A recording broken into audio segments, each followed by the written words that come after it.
وہ لوگ جو قرض میں ڈوبے ہوئے ہیں، قرض اتنا ہے کہ سر کے بالوں سے زیادہ ہے، اسباب ہے ہی نہیں، اب وہ ساری رات بے قراری میں گزارتا ہے، دن مشکل میں گزارتا ہے کہ یا اللہ کہاں سے لاؤں، یہ قرض کیسے لوٹاؤں۔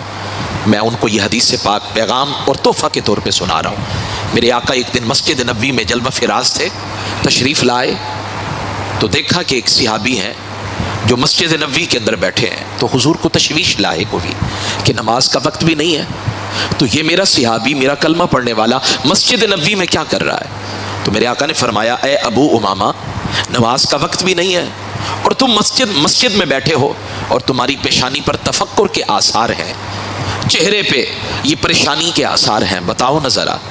اگر پوچھنے والے امام الانبیاء ہوں تو پھر درد سناتے ہوئے، تکلیف کے بارے میں بتاتے ہوئے انسان کو احساس ہوتا ہے، سکون ملتا ہے کہ کوئی ہے میری تسلی دینے والا، کوئی ہے جو میرے غم کا مداوع کرنے والا ہے۔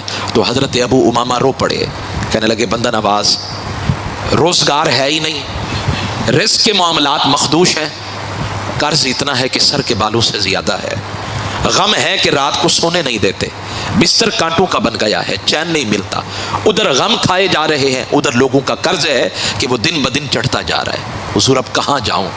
جب سارے راستے بند نظر آئے نا اور ساری گلیاں بند نظر آئی تو میں مسجد نبوی میں آ گیا، شاید میرے دکھ درد کا مداوع ہو جائے۔ میرے آقا صلی اللہ علیہ وسلم نے فرمایا اگر ہم نے پوچھا ہے تو پھر تمہارے درد کا مداوع بھی فرمائیں گے، تمہاری مشکلیں حل بھی فرمائیں گے، تمہاری ہر بات کو ہم پورا فرمائیں گے۔ فرمایا اے ابو امامہ، کہ تمہیں ایسے کلمات نہ سکھاؤں؟ اگر تمہارا قرضہ زمین و آسمان کو اگر سونا چاندی سے بھر دیا جائے، اگر اتنا بھی ہو نا، یہ کلمات تم پڑھ لو، اللہ غیب کے خزانوں سے تمہارا قرض بھی پورا فرمائے گا، تمہارے غم کا مداوع بھی فرمائے گا۔ حضرت ابو امامہ کہنے لگے حضور بتائیں نا تاکہ میرا یہ قرض جلد سے جلد اتر جائے۔ میرے آقا نے فرمایا صبح کو اور رات کو یہ دعا پڑھا کرو، اللہم انی اعوذ بک من الہم والحزن واعوذ بک من العجز والکسل واعوذ بک من الجبن والبخل واعوذ بک من غلبۃ الدین وقہر الرجال۔ یہ جملہ، یہ کلمات ہیں دعا کے۔ میرے آقا نے فرمایا ابو امامہ یہ پڑھتے جاؤ، پھر دیکھو اللہ تمہارے غم کا یہ مداوع کیسے کرتا ہے، تمہارے قرض کے آسانی کے ساتھ ادائیگی کا انتظام کیسے فرماتا ہے۔ اب وہی صحابی کہتے ہیں اللہ کی عزت کی قسم ہے، یہ جملے، یہ کلمات میں پڑھتا گیا، بس مجھے نہیں پتا چلا کہاں سے لنگر آیا، کہاں سے رزق ملا، میرا سارا قرض اتر گیا۔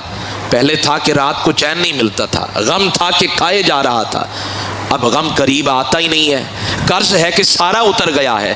اور پھر میں ایک دن حضور کی بارگاہ میں آیا، میں نے کہا یا رسول اللہ آپ نے ایسا جملہ بتایا، ایسے کلمات بتائے، میرا سارا درد دور چلا گیا اور میرا سارا قرض اتر گیا۔ میرے آقا نے فرمایا اے ابو امامہ صرف یہ تمہارے لیے نہیں ہے، قیامت تک آنے والے میرے ہر امتی